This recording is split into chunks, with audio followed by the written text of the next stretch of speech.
Good evening, everyone. Welcome to the Push to Pass podcast. I am Derik Vance, and joining me, as usual, here on this Tuesday, as you see on the other side of the screen, actually, it'd be this way. I had it right the first time. Maybe that way. Yeah. Josh Roberts is joining us. We should play a game, and the game should be what is in Josh's cup. But first and foremost, before we get into everything else, Josh, we've been a week since we spoke last. How are things over there at the Roberts compound? Fantastic. I don't know if you can tell, I'm in a different room today. I figured I'd change it up a little bit. Plus, the better half of my relationship, my wife, wanted to use the TV because Vanderpump Rules, and then something called The Valley is going to be on, and she wanted to use a TV, so I came into the front room. I hope I'm transmitting well, but we are doing fine over here at Shea Roberts, Casa Roberts. How's it going over there at Casa Nice. I Vance? figured your wife was watching college basketball. That's why she wanted the front room. But I digress. It is Josh race week. Trimmed down a little bit, I think, to say the least. The boys are out in Palm Springs, California, at the Thermal Club. It is IndyCar's exhibition race, the $1 million challenge at the Thermal Club, like I said, out there in Palm Springs, California. We will discuss that and preview that a little bit here as the show unfolds. We'll take a look at the outline of the track, and it's very, very interesting. We'll talk about the track specifications, dimensions, things like that. And then also, too, we do have a video with Kyle Kirkwood taking a lap around the Thermal Club that we'll get into here shortly as well. And then also, Josh, we are privileged to be joined this evening here by three different guests. One, obviously, you'll see here on a regular basis. But we are joined here in about 15 or so minutes by NBC pit reporter Georgia Henenberry. She does all of the pit reporting there for NBC. I know she used to work at IndyCar Radio, so I can't wait to speak with her. And then also, too, we'll be joined on the bottom half of the hour by Indy Next HMD Motorsports driver Nolan Siegel. If you remember Nolan, big breakout star in the making, and then he picked up his first win of the 2024 Indy Next series last weekend in St. Petersburg. So can't wait to speak with both of them. Then obviously, too, to get your betting fix in, Mike is going to be joining us to talk about who to watch for, who to pick this coming weekend there out at the Thermal Club. But Josh, before we get into all of that, like I said, we are the NTT IndyCar Series is at the Thermal Club this weekend. Here, I know this looks like a 5-year-old drew this, Josh, but this is the outline of what the Thermal Club looks like, and just a little bit of background. And then on the Thermal Club, one of the most unique race weekends in the history of the NTT IndyCar Series will take place this coming weekend, March 22nd through the 24th, at the picturesque, yes, I used big word there, picturesque, the Thermal Club near Palm Springs, California. Located at the base of the Santa Rosa Mountains, just down the road from the world's premier entertainment market of Los Angeles, which I knew you wanted to fly into, by the way. The Thermal Club $1 million challenge event weekend includes a crucial 2-day open test, and we'll go over the weekend schedule here coming up very shortly. Group qualifying sessions, 2 heat races, and a 12-car quote-unquote all-star race with a purse of $1.76 million at stake, and that is the largest purse for an NTT IndyCar Series race outside of the Indianapolis 500, which is presented by Gainbridge. The Twin Palms layout at the Thermal Club is a 3.067 mile raceway, which includes most of the South Palm Circuit and adds a highly demanding trajectory on top to get to a total, Josh, of 19 turns. The layout consists of sweepers, tight corners, long straightaways, and elevation changes, which provide a proper driving and engineering challenge to all teams. So, Josh, first and foremost here, before we get a little bit more into this all-star exhibition type race, I know, like I said, this drawing here looks like a 5-year-old did it. But first indications, initial looks at this track, what comes to mind? I mean, you said it. It looks like a third grader, like a fifth or third grader, designed this track. But it looks. I mean, it's interesting.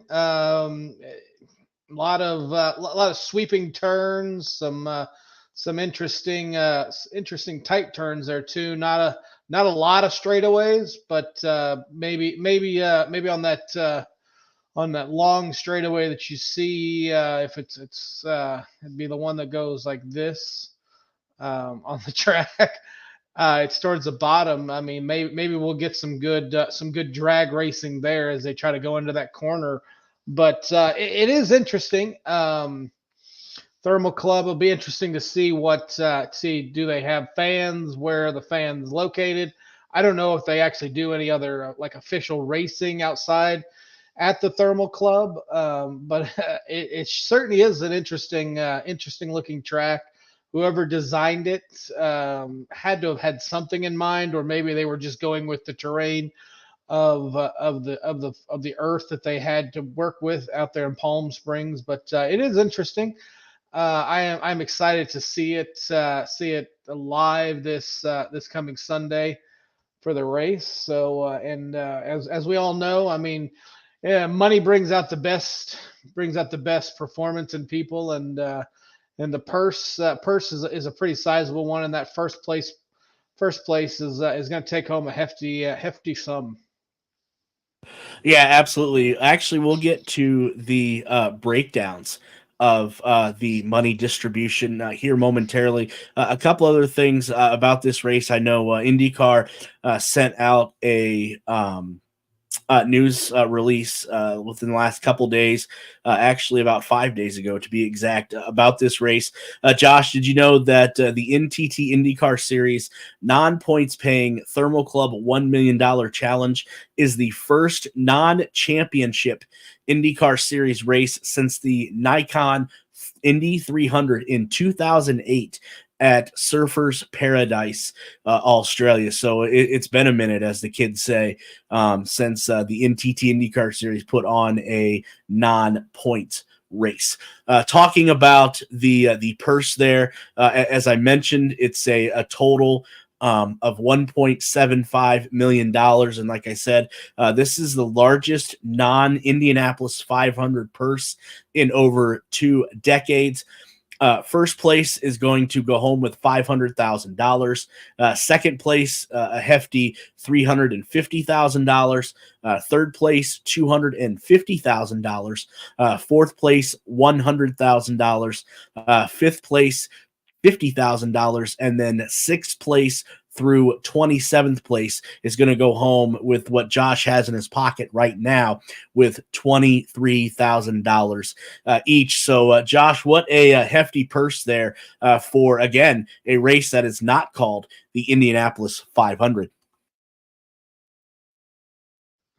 Definitely a hefty prize, $500,000. The only problem is and this I don't like to get political, but that's going to take a chunk of money out being in California, winning that money. So Uncle Sam's got to get his bite of the apple, and it's a large one.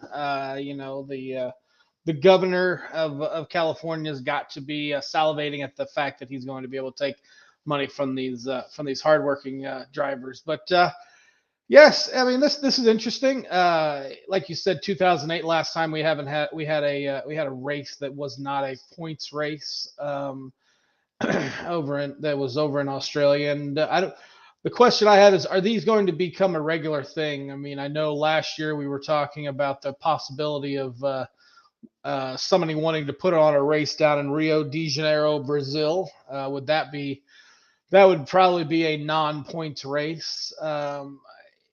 Is IndyCar going to go to something like this to kind of fill in more races that they can get in different places that they don't want to make a commitment that they're definitely going to come there year after year. So it'll be interesting, to say the least, and see how the drivers react to a track that they may test on, but testing and driving with 20, 26, 27 other cars out there is two totally different things. And I would venture to say that this coming weekend, the 2 day testing is probably going to be the most laps that any of these drivers have ever ran on this track in a consecutive time frame. Yeah, I think we could see this, Josh, as maybe being the guinea pig, so to say,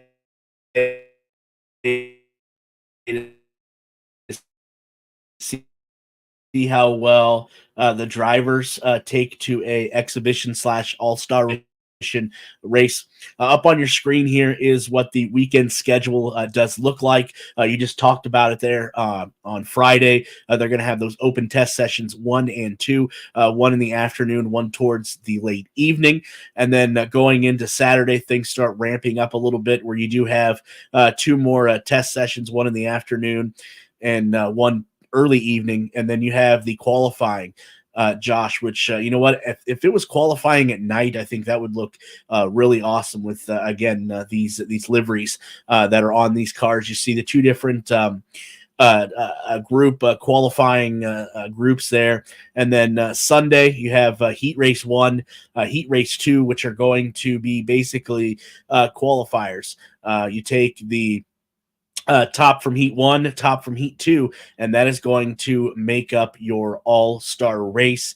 I believe it's 60 laps is what they're going to run around this course, Josh. So yeah, definitely, I'm definitely going to be tuned in, obviously, because that's what we do here is we cover all things IndyCar. But more importantly, and I think you brought up a great point, is this going to be something that IndyCar does going forward? Obviously not being able to go to Texas this year due to that track being revamped. So IndyCar had to come up with something new outside of the box. And I'm going to be interested to see what the feedback, like I said, from not only the drivers, but the fans are after this is all said and done. So, Josh, we'll get more into that here as the show unfolds.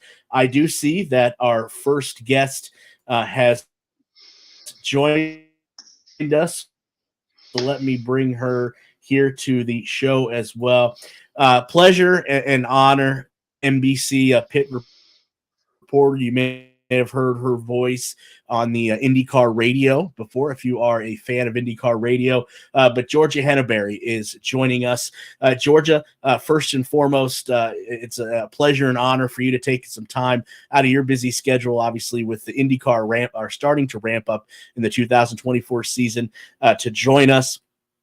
Before we get into the action that we're going to see this weekend, tell the folks, listeners here, a little bit about yourself. All right, can we hear me? Can you hear me? Sorry, I feel like my button wasn't working there. Well, first, thank you for having me. I really appreciate it. Just as you said, very kind.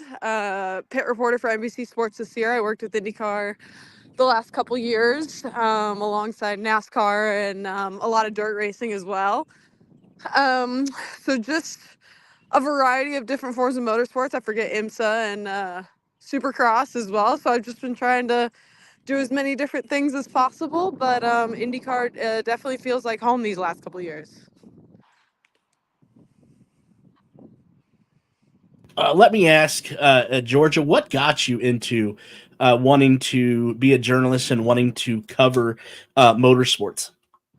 Yeah, well, so I raced myself. My family was actually into barrel racing, so we raced horses for a good majority of my childhood, and then things just happened to where we could no longer own our horses and whatnot. So we ended up buying a go-kart not too long after that. So I raced myself for a little while, and as we all know, it takes lots of money to stay in the motorsports industry, and that just was not in our benefit. So we ended up having to sell all of our racing stuff, and I got an opportunity with USAC to help with social media with them, and that kind of turned into a, hey, can you do an interview here and there? And I did not know a thing about doing an interview or anything like that, but it just kind of snowballed into this career path, and I've been very happy to take it where I've been able to so far. Yeah, we definitely enjoyed your work on IndyCar Radio, and then what you've done on NBC so far. I think the sky is the limit for you. What's the one thing that you enjoy about being a pit reporter? If it's on the IndyCar Radio side, or now on the NBC / Peacock television side. I would say I mean, I know it sounds cliche to say this, but I would say the people really make it fun. I mean, essentially in my job you're chasing storylines, right? So, and they're usually pretty exciting, or they happen really fast paced, or you're following a storyline throughout the whole weekend. I think following something from start to finish, and being able to tell those stories and shed light on them are really fun, because we can create a lot of narrative with what we're talking about. And sometimes it's things that may not get light shed on them, but we're able to bring that light to that subject. And I think that's really neat. Yeah, it absolutely is, and I know we discussed that you unfortunately aren't able to make it to the Thermal Club this weekend, but I'm sure you're covering it from afar. What are some of the storylines coming into this? I know this is a non points race exhibition type All Star race, but I'm sure there's still some storylines that you're going to be looking at here going into this weekend. Oh yeah, definitely. I think the biggest thing that stands out to me is it's kind of like well, it's exhibition style. I come from short track dirt racing, so I think the opportunity for the drivers and teams to participate in qualifying and heat races and then go out for essentially an A main or feature event is so fun and really neat, and it's going to push everyone to kind of their limits, because it's such an unknown territory. And it, you look at a typical race format, the races are a lot longer. You know, strategists kind of have a hold on what these strategies are going to be and all this stuff. This is kind of like the wild, wild west, going out there for a 10-lap heat race, and then you go out for this feature event. It's kind of like everyone's going to be going out there and giving it all they got in such a short period of time. Plus, there's a lot of money on the line there, and money is a good motivator in that aspect. I think this is the biggest purse that they've had for a non 500 event, which is pretty cool. And then thermal is kind of an unknown territory for a lot of people as well. So obviously they've had the tests there previous and whatnot, but I think it gives the rookies a advantage as well. It kind of levels that playing field a little bit. You got a lot of rookies coming in this year, or people with less experience than others that are going to have a huge advantage, because it's fairly new for a lot of drivers. So I think a lot of drivers and teams are going in very optimistic that they can win it, and that's really neat. Yeah, it absolutely is, Georgia. If you're just joining us, Georgia Henneberry from NBC Motorsports Pit Reporter is joining us, and Josh, my co-host, I thought brought up a great point there before you came on, and I'll let him ask this, because I'm kind of curious from your perspective, point of view, you in the know there, how you're going to answer his question. So, Josh, take it away. Yeah, Georgia, thank you for coming on. We greatly appreciate all our guests to come on. My question was, going forward, we heard about a race possibly going to happen in Rio de Janeiro at some particular point. Are these all-star type races going to, do you think, are going to become a mainstay on the IndyCar circuit? Or do you think just because Texas Motor Speedway was out, they were looking for another race, and this is just something that was brought up and put on, and most all the owners and car operators are part of the Thermal Club? Do you think that it's going to be a permanent thing, or do you think that this is just a one-off? Yeah, that's a really great question. I'm trying to think about what I think about that, because I haven't really thought about it staying or going or anything. I think this race itself could be a big tell all if it goes really well and viewership goes well and the race is good and um, it's an overall exciting event. Maybe there's potential for more, but if it maybe doesn't live up to the standards everyone hopes it to be, I think that the folks at IndyCar are always thinking of the next biggest thing. And there's always a first for everything. And I think that if it goes well, maybe there's potential for more. But if not, then I'm sure there's 6 more ideas that have already been thrown on the board to give a try as well. Definitely, definitely. I only had one more question for you, Georgia. You being a native St. Louis and being a proud graduate of Maryville University over there in St. Louis, being so close to Indy, when you were younger, did you ever have a chance to get over to Indianapolis to the Speedway?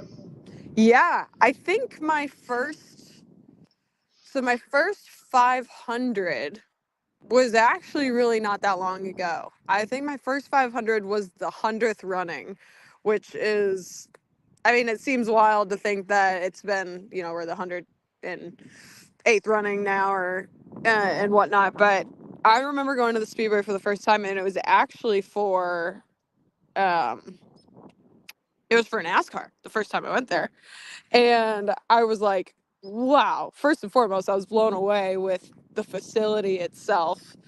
Um, but it was almost surreal just walking into this place that you hear about and you've seen on TV, and there's so much history. You could really feel that when you walk in there. And I remember going in there and already being involved in motorsports and being like, wow, it would be so cool to either race here or work here one day.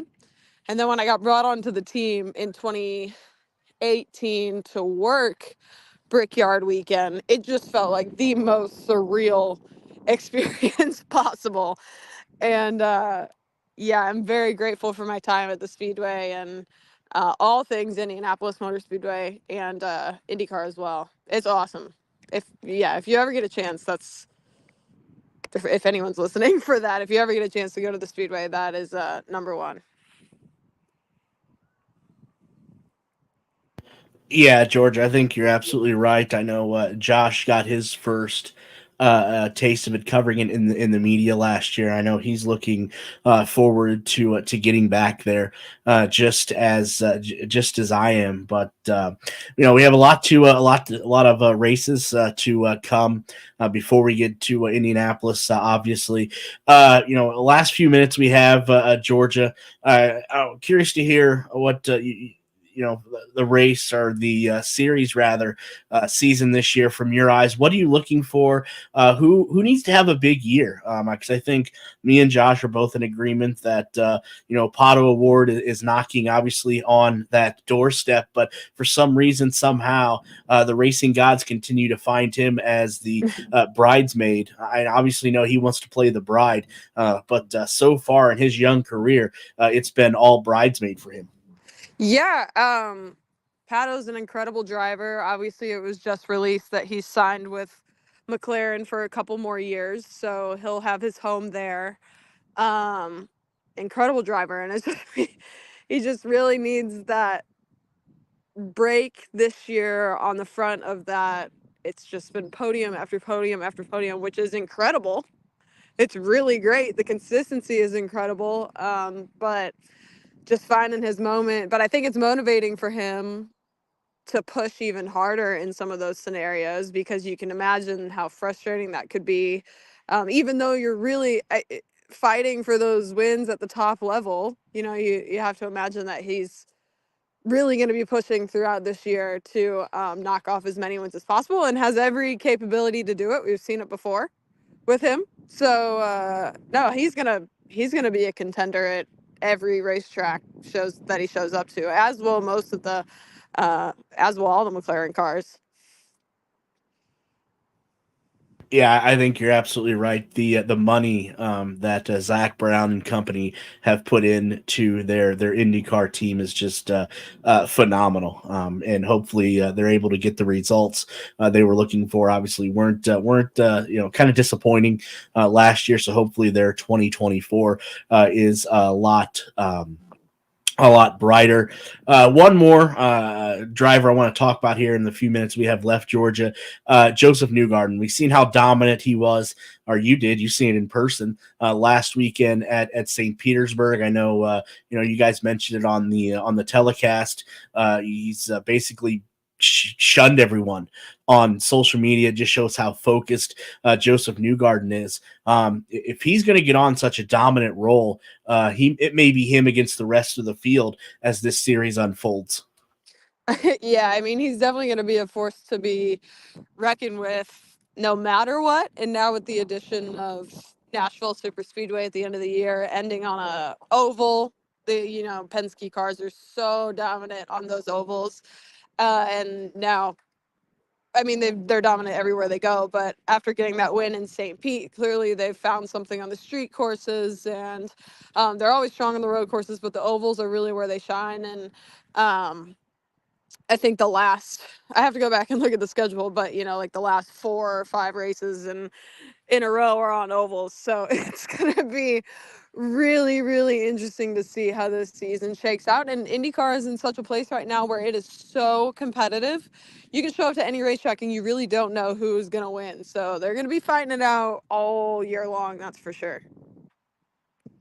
Georgia, last thing before you leave, I know a lot of unknowns for this upcoming race weekend, but I'm going to ask you, race pick to win this weekend.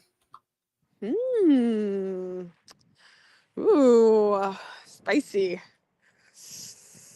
I would say over the course of, like, say, last year and things like that, I think that the Ganassi cars have those road courses figured out pretty well. And so I would go with maybe like a Scott Dixon, because he just has so much experience, and this is going to be such an unknown place. And even with the testing and whatnot, I think he's really good at figuring things out really, really quick. So I'm going to go with Dixon. Gonna go with the Iceman. The Iceman. Georgia, before you go, you want to tell everyone where they can follow you at on social media and all the work the great work that you do for MDC.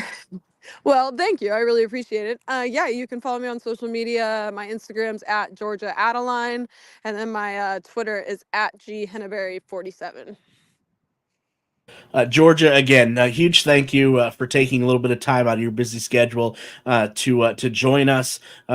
Thank you, and we'll talk to you possibly at Indy and down the road, and maybe have you back on sometime. Yeah, really appreciate it. Thanks for having me. Thank you. Yeah, thank you. Thank you as well. That was Georgia Henneberry. Go check her out on Twitter. Check her out on NBC's coverage of the IndyCar races, because I think Josh, she does one phenomenal job. That is for sure. Before we have our next guest join us, Josh, I want to take a look at the entry list for this weekend's races. We'll pull that up here for everyone up on screen. As you see there, you got your regular players there: Joseph Newgarden, Scott McLaughlin, Kiffin Simpson, Pato Award, Callum Ilott again driving for David Malukas, which sounds like this could potentially, if all goes well, be Callum's last race with the Arrow McLaren, with Malukas coming back at Long Beach in a couple weeks. Alexander Rossi, Lunas Lundquist, the aforementioned Iceman there, Scott Dixon, Alex Palou, Marcus Armstrong, Will Power, Santino Ferrucci, Graham Rahal, and again, our next guest that will be joining us here shortly. You see his name on there, Nolan Spiegel. I know he's going to be excited to talk about his upcoming race.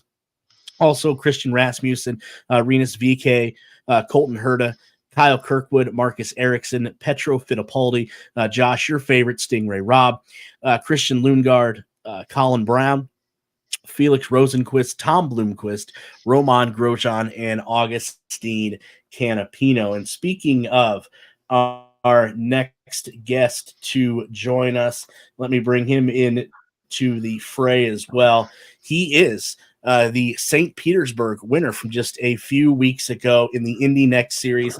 Nolan Spiegel is joining us. Nolan, first and foremost, let me thank you for carving out a little bit of time out of your busy schedule, obviously with this weekend coming up, to join us. If you would give our listeners and viewers a little bit of background on you and let us get to know you a little better. Yeah, no, thanks for having me. Yeah, I'm Nolan Siegel. I don't know what background you're looking for, but no, Thermal will be my first race in the NTT IndyCar series, so super excited about that. As you mentioned, coming from Indy Next, won the season opener in St. Pete, which was a great start to the year. Raced Indy Next last year, came all the way through the Road to Indy ladder, done a bunch of different stuff in endurance racing as well. So yeah, really looking forward to starting an IndyCar. Yeah, we'll get to your start in your race this weekend here secondly, but first talk about a little bit opening up the season last weekend, St. Petersburg, and your dominant win for you and your team. Yeah, it was a great start to the year. Last year, finished second there. Felt like it was a really strong debut, and coming into last weekend, we knew it was going to be strong. We knew the car was strong, and yeah, to get a win to start the year is a great way to build some momentum.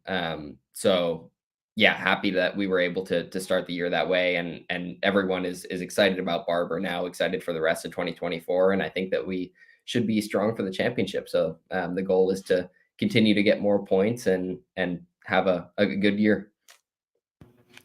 Yeah, you definitely got your year started off obviously on the right foot, winning St. Petersburg, and then you talked about being focused on Barber coming up. But Nolan, I think you have a big race in between there and Barber coming up this weekend, as you alluded to, making your IndyCar debut this coming weekend at the Thermal Club. Tell us a little bit about that, what your feelings are. Tell us a little bit about the track and how you've had to prepare for a place where, a little experience. Yeah. It'll be an interesting weekend. It's obviously not a normal IndyCar race format. So a lot of track time, which will be really good for me. I only have one day in the IndyCar so far, just one open test with Dale Coyne Racing. So looking forward to just getting more time in the car, getting some of that open testing in at Thermal before we qualify and race. So it'll be a really valuable experience for me going into the rest of the IndyCar races I'm doing as well. Long Beach is before we get back to the normal kind of schedule in Indy Next as well. So yeah, it'll be great for me to get back in the car, get to know the team a little bit more, and just kind of, I'm treating it more as a test in a way to gain experience. And yes, we have qualifying in a race, but it'll be good for me to just get some track time.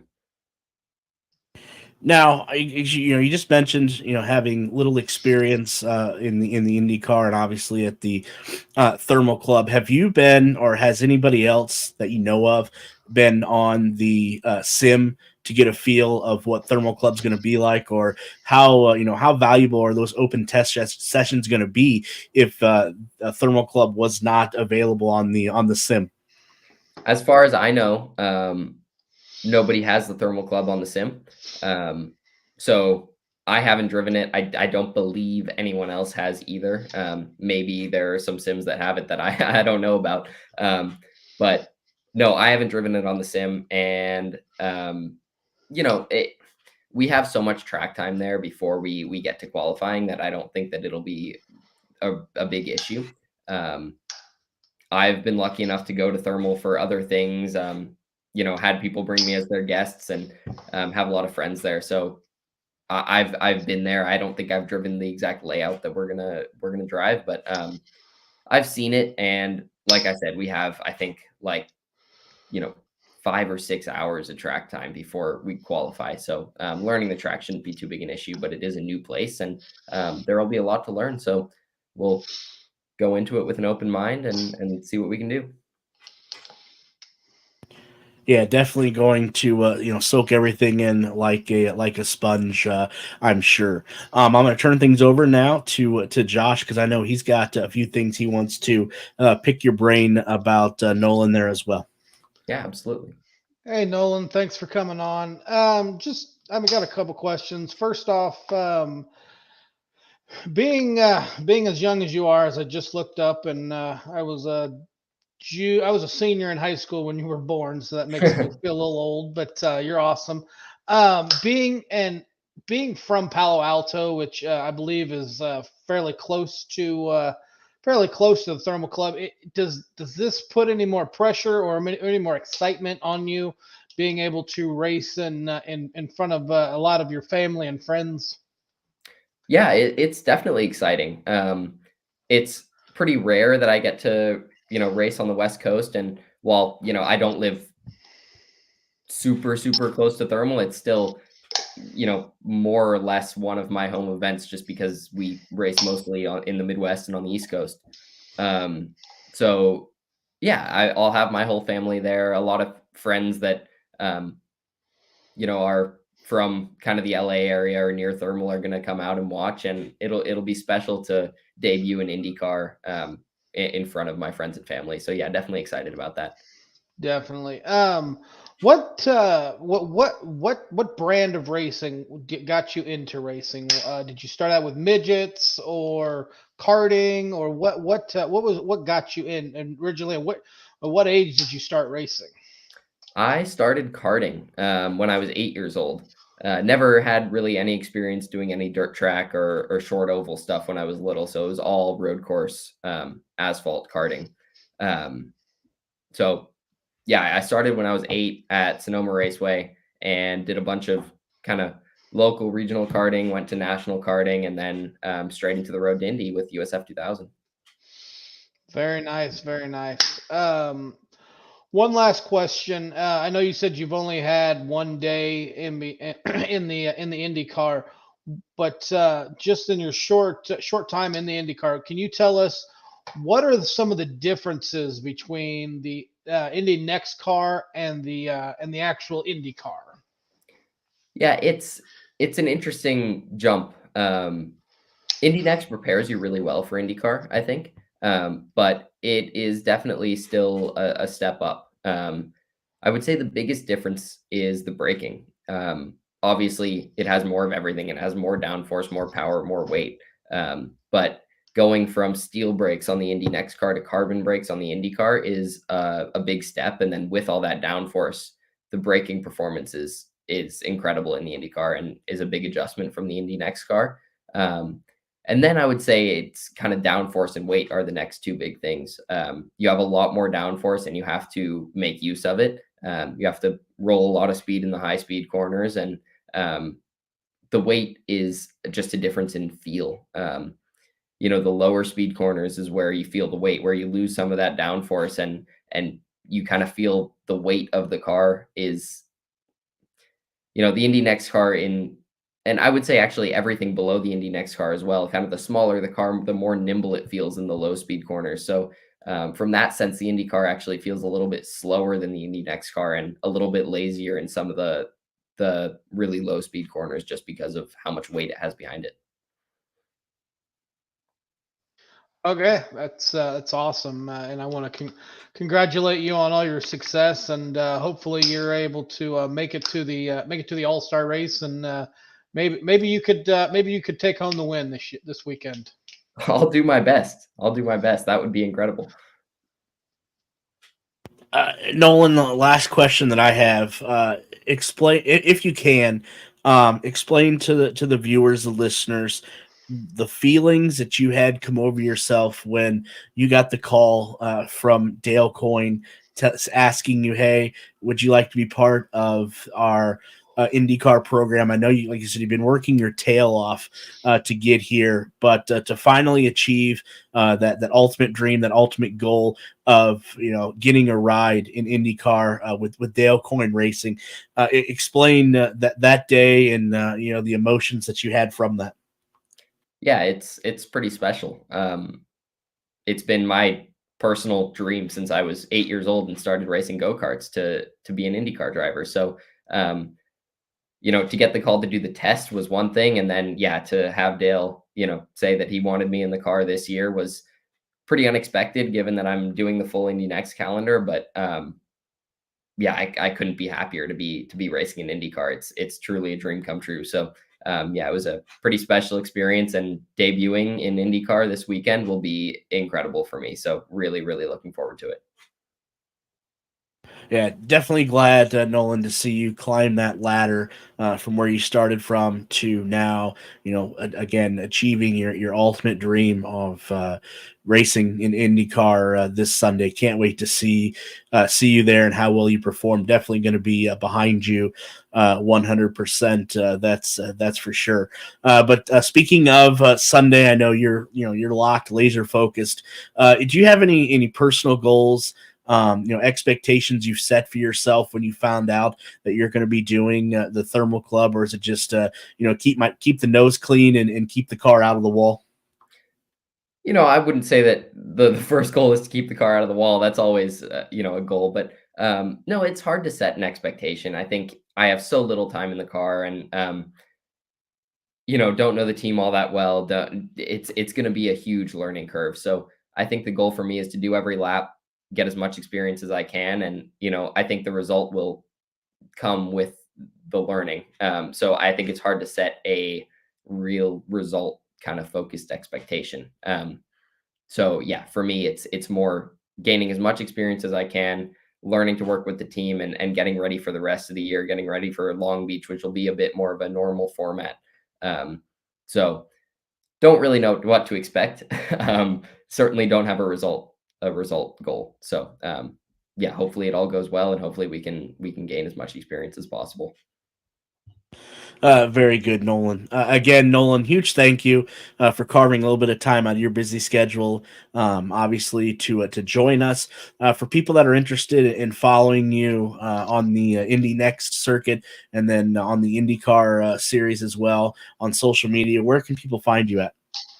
You can find me on all of the major platforms. On Instagram, it's just my name, no space, Nolan Siegel. Twitter or X, it is Nolan_Siegel, I believe. And those are the two major platforms where you can find me. So, and then also obviously IndyCar and Indy Next have their social presences, so make sure you're following them. Yeah, definitely check him out, folks. Up and coming, and he's going to do great things, not only in Indy Next as he did last weekend at St. Petersburg, but to IndyCar as well. Again, Nolan, huge thank you for joining us, and wish you the best of luck on Sunday. Definitely going to be watching, and definitely going to be supporting you from afar. Thank you very much. Thanks for having me. Have a good night, Nolan. You too. Thanks. I appreciate it.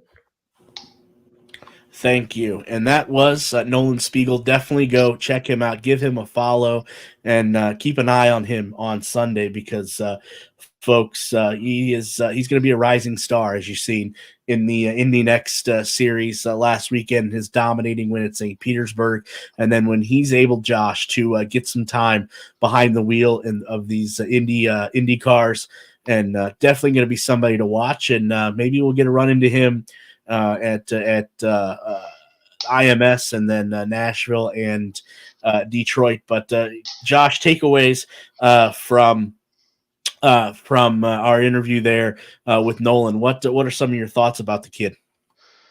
Very mature for his age. I mean, and he's a 19-year-old, and he seems to have a great head on his shoulder. I know when I was 19, I did not have a great head on my shoulder. I was very irresponsible.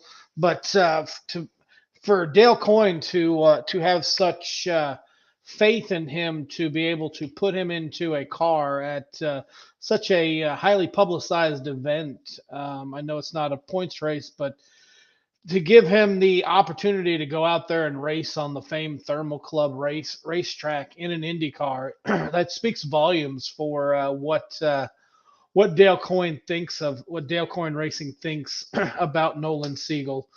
And I'll be interested to see how it works. Hopefully, he can make it into that All-Star race. And keeping it out of the wall and just throwing down some great track times. So very very mature young man for his age, and I'll be he may be my second favorite driver behind Stingray Robb now. Yeah, I can't wait to see Nolan get on track there, get some track time under his belt, and show obviously not only Dale Coyne Racing that they're investing in him, but the other IndyCar teams as well, what he has to offer in the future. So good luck to Nolan. Josh, before we move on, we obviously got to pay a couple bills, and let's do that here. Again, if it wasn't for our great sponsors here of the Push to Pass podcast, some of the things that we are able to do by interviews and going to races and such just would not be possible. So huge thank you first and foremost to Always Ready 1776. If you're looking for any patriotic apparel, headwear, and more, go check out 1776 at alwaysready1776.com.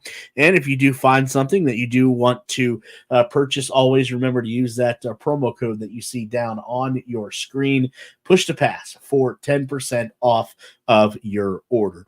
And then also to Gettum Associates, design and remodeling contractors. If you are in the need or in the if you're in the with spring right around the corner, or actually I think spring first day of spring was today. If you're looking to redesign or remodel your home, then I would suggest Gettum Associates. For all your design, build, and remodeling needs, remember it's Gettum Associates, and you can find them at Gettum.com. And also, too, if you use the promo code that you see right there, Push to Pass, you will get $250 off any design service. That is Gettum Associates and Always Ready 1776. Huge thank you to both of them for being sponsors of the Push to Pass podcast. So before Mike joins us, Josh, and hopefully that happens because I didn't get a confirmation from him yet. Let's take a look at some news items. I know one worthy news item that broke today that I know you're going to have a strong opinion about was IMS announced the musical act for Carb Day this year.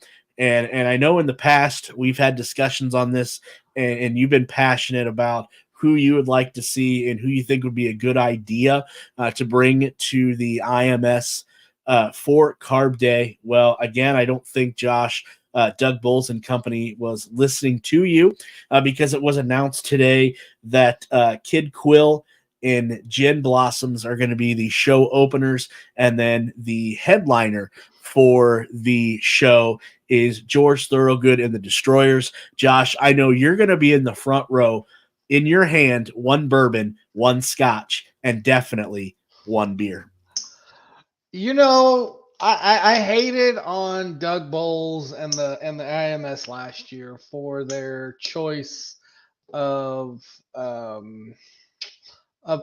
musical acts for the Carb Day. I'm gonna give Doug Bowles I'm gonna give him a pat on the back because this one I'm actually looking forward to. I will definitely be having one bourbon, one scotch, one beer. Not that I've never had scotch before, so I always associate that with a rich man's drink. But if George Thorogood drinks it, I guess I can try it. So not so happy about the Gin Blossoms. Not a big fan, but George Thorogood. When he's up there and we all start singing one bourbon, one scotch, one beer, it's going to be a hell of a time. So this time I give Doug Bowles half a thumbs up because I don't like the Gin Blossoms. But George Thorogood, he's a good one. And we will be there. I actually have the day off this year, so we will be there and we will be rocking out, hopefully. So I have to ask Josh. Obviously, we'll get to the race picks here first, but is that your go-to George Thorogood song? One bourbon, one scotch, and one beer. Yeah, yeah. I would say that would be a good one. That's his most popular one to my knowledge. I can't trying to think of some other ones. He's probably got other ones that are there that I'm just not coming up with. Or Bad to the Bone. Move It On Over, or I Drink Alone. I Drink Alone is also a great one. I don't drink alone a lot, but when I do, I think of George Thorogood and his I Drink Alone. And why he wants to drink alone? Because he prefers to be by himself. So, like I said, Well, Doug I Bowles, we're know, gonna have a great Josh, sing along. if Denny Vance was in the chat, he would absolutely drill you because you did. I mean, to your credit, and again, you did rattle off some of George Thorogood's hits, which I think "Bad to the Bone" would be number one, and I think a lot of other people would agree with me there. And you got, I give you credit. You got "I Drink Alone," and you got "Moving On Over," and you got "One Bourbon, One Scotch, and One Beer." I'll give you that, but there is one that uh, tells me everything I need to know about you. And you might want to check this out. You may not know it. It's Get a Haircut and Get a Real Job. I'm always advertising for those young people with the hair in their eye. They're going like this all the time to cut your hair and get a real job. So I'll have to. I'll be looking forward to George singing that one on Carb Day. Yeah, absolutely. He does have a plethora, and yes, another big word, plethora of hits. But obviously, I like keeping things simple, and I'm going to go with his first hit released in 1982. Yes, I wasn't even born yet, by the way, folks. 1982, but it is, and it's a great to this day. Bad to the Bone would be my go-to George Thorogood song. So I see that Mike has a prior obligation, it looks like, Josh, so he may not be joining us this evening. So we may have to rely on your betting analysis and betting expertise for this show, for this episode. You probably haven't did any diving yet, and I know Mike hasn't put anything out on Twitter, Mike or Tony, but from what you watch in St. Petersburg, and I know Georgia talked about, how this is going to be, a huge toss up because this track is going to be new to all of the drivers. When you bet this weekend, is there somebody, I know it's early, it's only Tuesday, but is there somebody that you may have your eye on, that you may put a little scratch on to get a little skin in the game this weekend? Yeah, I mean, like everyone said, this is a wild card, total wild card. They've tested, but they've never raced on this course, so the knowledge is going to be few and far between. It's going to be short knowledge. So in that case, I'm going to go with some of the more veteran drivers. You've got Scott Dixon, Marcus Ericsson, Pato Award, just those that are able to adapt, have been around and have seen all kinds of different tracks.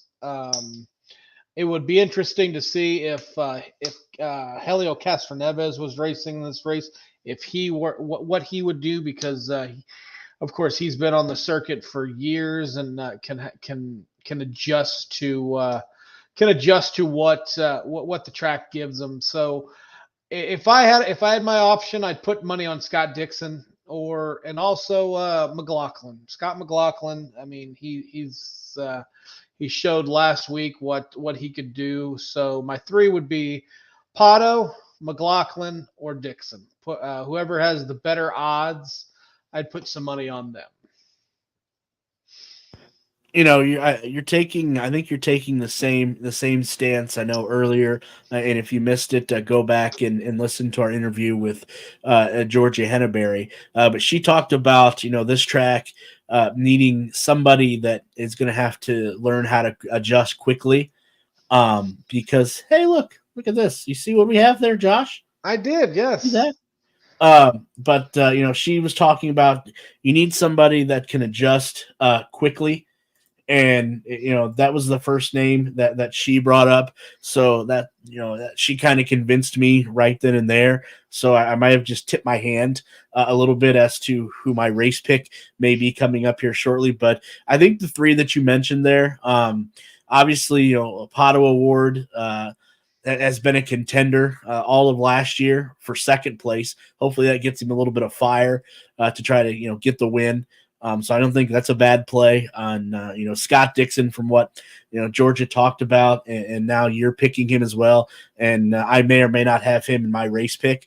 I think that's a great pick as well. And then somebody you're on the money. I think when you talked about Team Penske, but I don't think it's Scott McLaughlin. Just to go back and reiterate what Georgia said, you got to have somebody that's a wily veteran that can adapt quickly. And my thinking is Will Power. So I think you had the right team with Team Penske, but again, with little track time and not having a history of this place, you got to have somebody that'll adapt quickly. And I think that could truly be at the end of the day Will Power. Definitely. I mean, I did forget about Will Power having hundreds of thousands of laps underneath his belt that he could go back and rely on. So that might be a good one. Yeah, absolutely. So, Josh, it is time to get our race picks. As Georgia just alluded to while she was on earlier, that she would go with the Iceman, Scott Dixon, and I am going to follow suit as with what Georgia talked about earlier. And my race pick for Sunday is the aforementioned Iceman, Scott Dixon. Good pick. Good pick. We are going to be different this week again, but I am going with Pato. I think Pato is. This may sound funny, but it's not a points race, so I think he takes home. I think he takes home the crown this weekend. I think he had second place, and he's tired of being the bridesmaid. He wants to be the bride this coming this coming Sunday. So I think he wins. Unfortunately, it doesn't earn him any points, but it's still a win under his belt, and it's $500,000 in his pocket that he did not have at the beginning of Sunday. So I'm going to go with Pato Award. Yeah, interesting pick if Pato can pick up the win in a non-points race, but he can always play the bridesmaid when it does come to points races. So I'm going to go with Scott Dixon, and you are going to go with Pato Award. Let me, Josh, I know I had another video lined up here for people that have not seen the layout or the 5-year-old drawing that I had up earlier. I do have a little bit of video from the helmet cam of one Kyle Kirkwood going around this 3-mile track. So let me play that before we get on out of here.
So there is your little preview of what to expect, what to see when cars take the track on Friday. Josh, I know that's just a little clip, but anything right off the top of your head comes to mind watching that video? First part is very narrow. That first part, I don't know if that's actually part of the race, the racetrack that they're going to be racing on. I don't know if that was just pit road, but it just seemed like there was only room for one car going. But then when it opened up and you could really hear and you could feel the on the straightaways how fast those cars go. He was probably not going any more than, I don't know, probably 160, 170, but I could see them almost maybe getting in one of the straightaways, being able to get, if it's long enough, up to maybe 180, 190, maybe even 200 miles an hour. And that's just crazy, being able to get up to that speed and then be able to brake and shift gears and get back into those turns. So it's going to be a challenge. It's going to be a challenging race. I don't think the drivers ever been on a course like this. I don't think so. It'll be interesting to see how each driver tackles or takes on this track. Yeah, I think you're absolutely right, and I think from what Nolan was talking about a little bit ago, and if you missed any of that interview, go back and check that out. But I think those open test sessions before qualifying, Josh, as you just alluded to, are going to be vitally important to try to get as many laps as you can down, because, like I said, this is new territory, like you said, and like George has said, for all these drivers, new territory, unknown territory. So those open test sessions are going to be something to watch. Before we get on out of here, Josh, anything else that you want to mention here before we get to the show closer and we drop the checkered flag? Nothing I want to mention, but I do the going back to earlier in the show. You showed the qualifying for this is going to be a little bit weird. You're going to have two qualifying sessions, if I understand this correctly. Two qualifying sessions, and that's going to set the different heats that are going to be ran. Is that correct? Let me go back here real quick, and we'll pull up the schedule here. Let me go to the IndyCar site here, and I will pull up the schedule real quickly so we can revisit that to make sure that we have the correct information out to the viewers. So this should be the schedule coming up on screen here momentarily. So yeah, it looks like there's qualifying on two qualifying sessions on Saturday, and then on Sunday they're going to do a heat. They're going to do two heat races. So, and then you said 16 cars are going to go out on Sunday for that main All-Star race. Correct. I do believe that they're going to take the top 8 from heat race number 1 and the top 8 from heat race number 2, and then they're going to take place in that all-star race on Sunday. Okay, just wondering. I mean, because that's just that threw me off a little bit. I've never seen qualification and heats than a race. So I thought I had heard you say it was a top 16 teams, 16 drivers were going to go out there. So I just wanted to verify that, and for our viewers, if they were confused, I just wanted to get a clarification on that. But that's all I've got. I'm sure everything now is clear as mud, but yes, definitely. Again, interesting race weekend coming up here. Remember, I do believe that this is going to be on NBC, so definitely check this out. Get the viewership up, because, like like Josh said earlier, and I love the fact that he, you know what, Josh, to your credit, you kind of stumped George there a little bit with that question. So kudos to you. But yeah, let's get the viewership up, and let's maybe make this a permanent thing. Send a message to IndyCar, and let's make this a permanent thing. It may not be at the Thermo Club, but let's make this a permanent event, because you think about all of the other major league sports. They all have a all-star game or exhibition type race You have the All-Star game in NFL, NBA, NHL, MLB, and then NASCAR has their exhibition race the weekend before the Coca-Cola 600 there at Charlotte. So, or actually, I think it's North Wilkesboro now. But yeah, let's get the viewership up. Let's send a message to IndyCar that this is what the fans want to see going forward. Let's make this a highly viewed race. And again, like I said, just simply send a message to IndyCar. Josh, any final thoughts? Nope, that's all I've got for this week. Can't wait to see what's ahead of us at the Thermal Club out in California. Yeah, can't agree more. Before we get out of here, though, huge thank you to both Georgia Henneberry of NBC Motorsports and Nolan Siegel of HMD Motorsports for joining us. If you missed any of those interviews, definitely go back into the video or podcast and check that out. If you missed any of the other podcasts, you can go to YouTube, Podbean, all of your podcast outlets and affiliates, and you can find those there as well. So for myself and Josh and everyone else here that makes up the Push to Pass podcast, we will be back in 1 week's time to recap and discuss what potentially could be an exciting race out at the Thermal Club. Until then, we will see you in the next show.